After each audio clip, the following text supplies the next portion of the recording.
Hello there folks, welcome back to the Chap's Guide. My name is Ash and it is my privilege to be your host today on this journey through men's style, self-development and personal grooming.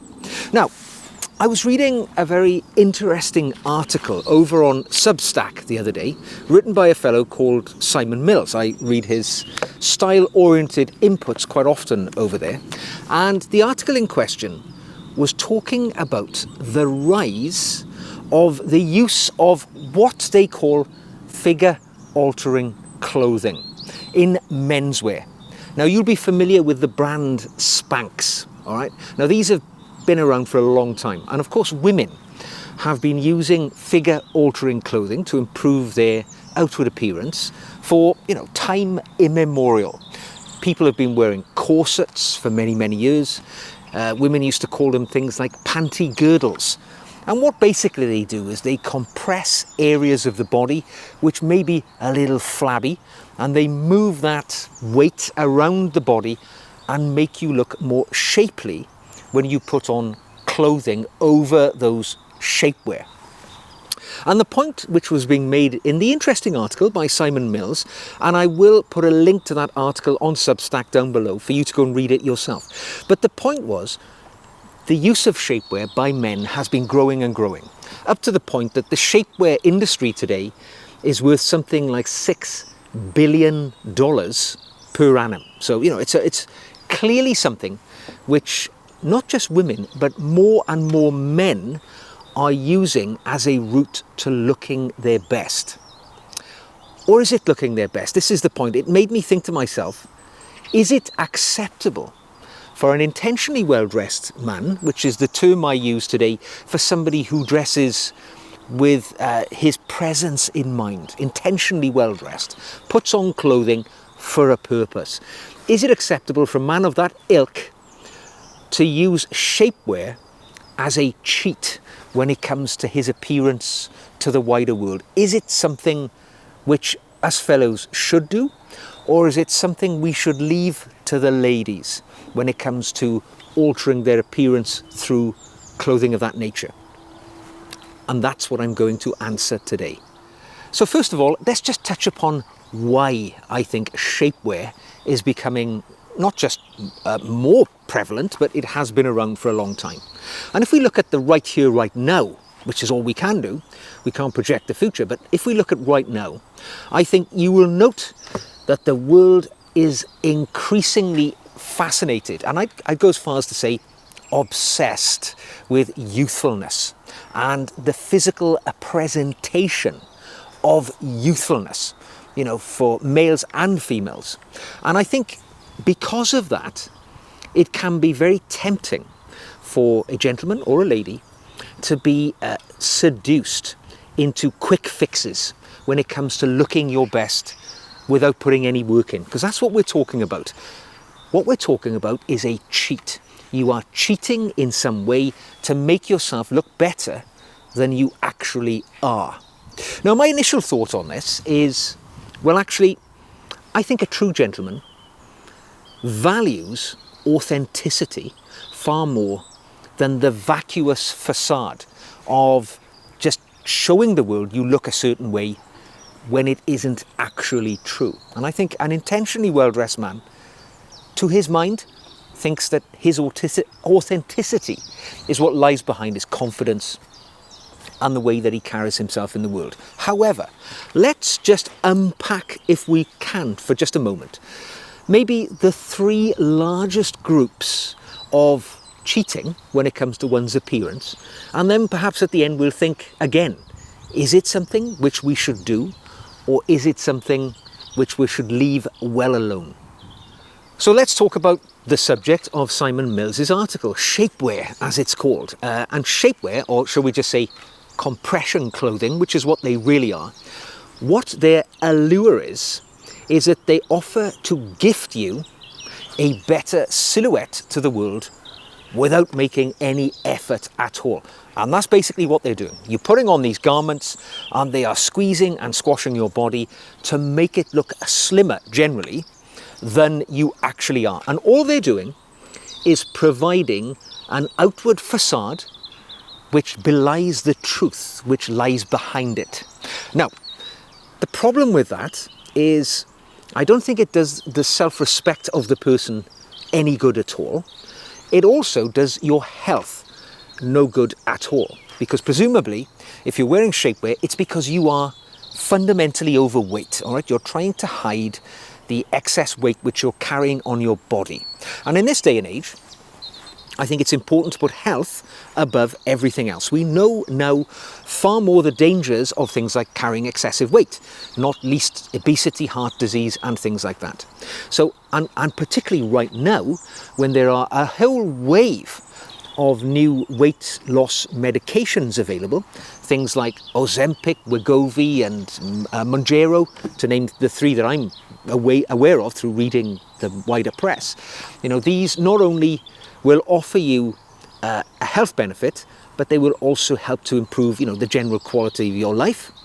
But I think another part of it is the self-respect, because let's be honest, you can only really wear compression clothing when you're in a position where you're unlikely to get undressed in the company of anybody else. Because, you know, let's just say you're a man about town. You go out, you're on a date, maybe you've known a lady for some time. You end up going back to the boudoir. And can you imagine the shock on a lady's face when you disrobe, only for her to discover that the man that she thought she was spending time with is not actually the man that you are at all.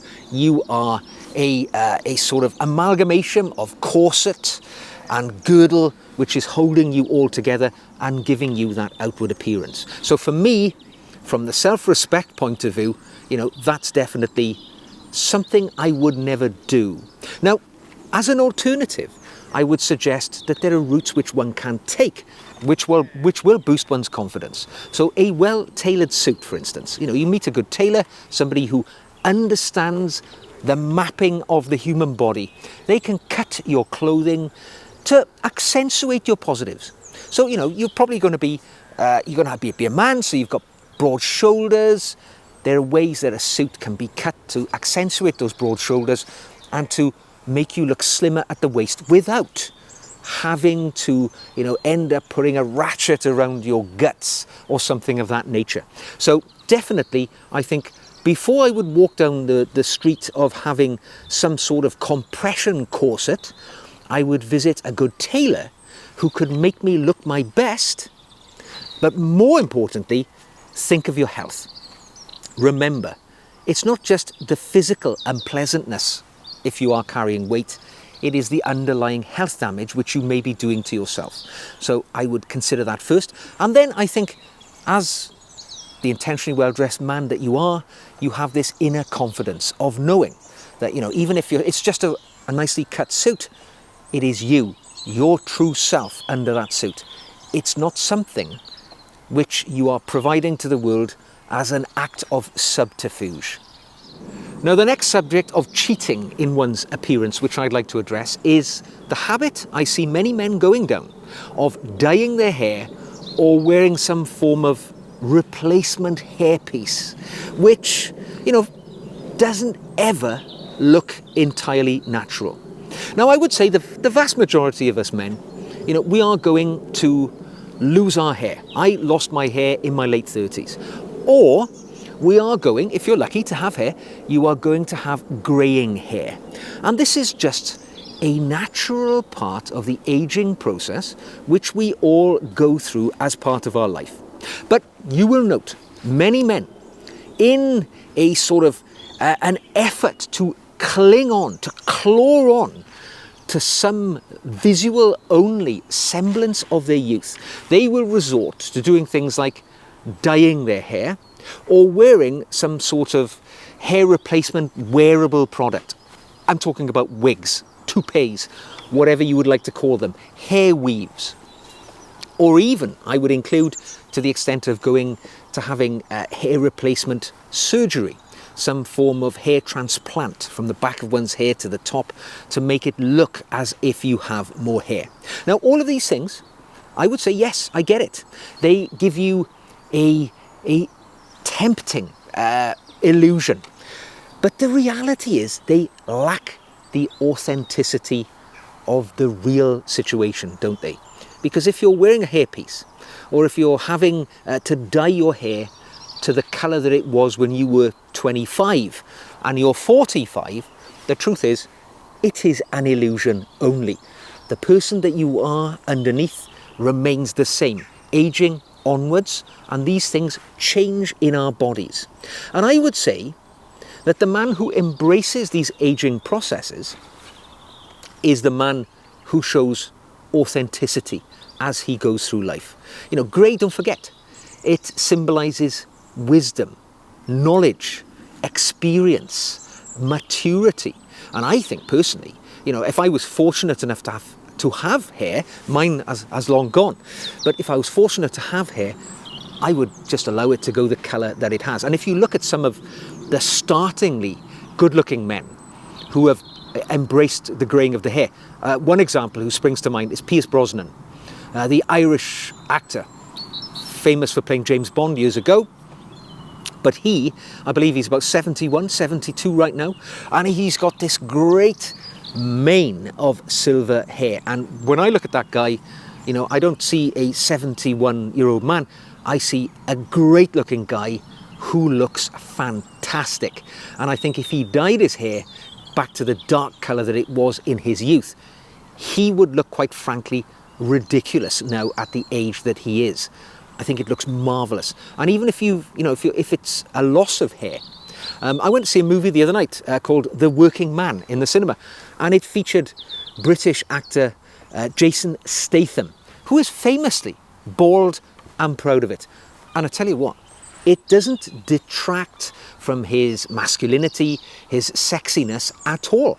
In fact, I would argue that it makes him look somewhat ageless, because, you know, I think he's about 57 at this moment in time, older than me.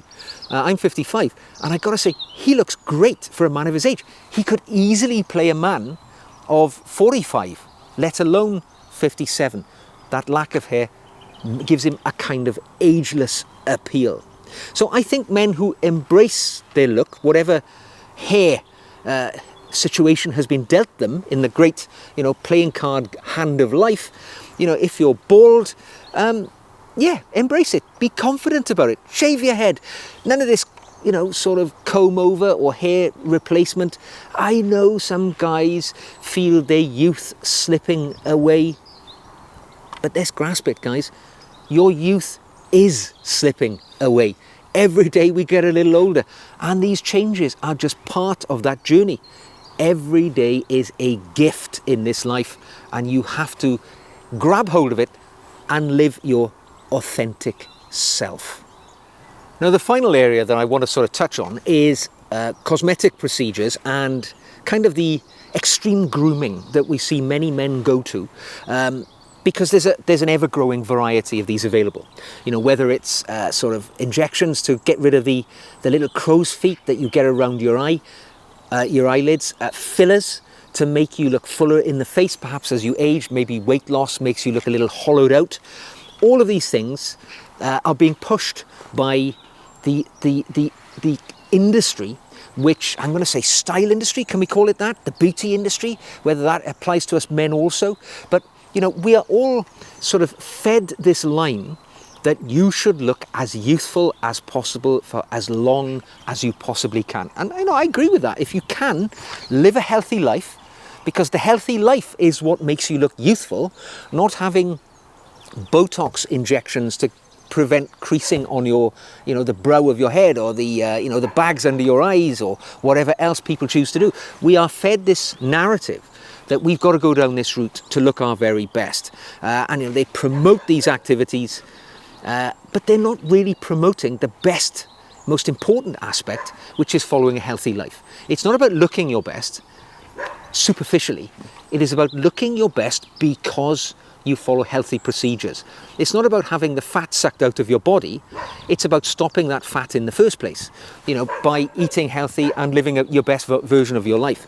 So whilst I will always champion self-care as an essential part of the intentionally well-dressed man's journey through life, what I will say is that For some men, the practices get into the sort of boundaries of what I would say obsession, where it becomes unhealthy, and particularly for some people, very, very expensive.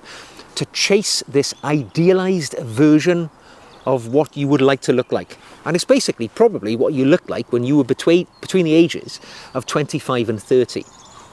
But if you are 55, as I am, what I'm trying to do is be the best version of the 55-year-old me by using moisturizer, by going to the gym, by monitoring a healthy diet, by not drinking alcohol, by not smoking. That's where you should be putting your time, not trying to invest in this subterfuge of a facade of being young and healthy when the reality is underneath you are anything but. And the final thing I will touch upon as I sign off here is just really to reiterate the power of authenticity. I think you forget that to be the authentic, true version of yourself as you go through life, that is by far one of the most powerful and attractive traits that a man can sort of emanate as he meets other people, as he goes through life, as he deals with the situations which unfold amongst him. When you're not trying to hide something, when you're not squeezing yourself into a corset, dyeing your hair, or having Botox injections every month just to look the way that you are because you're afraid of aging, that is no way to live your life. Be authentic. It will give you the inner confidence. Yeah, you know, I am 55, but I look the best that I can at that age. And that's what I want to portray to the world. Because remember, a true gentleman, an authentic gentleman, needs no disguise in this world because he is all that he needs to be and he doesn't have to pretend otherwise.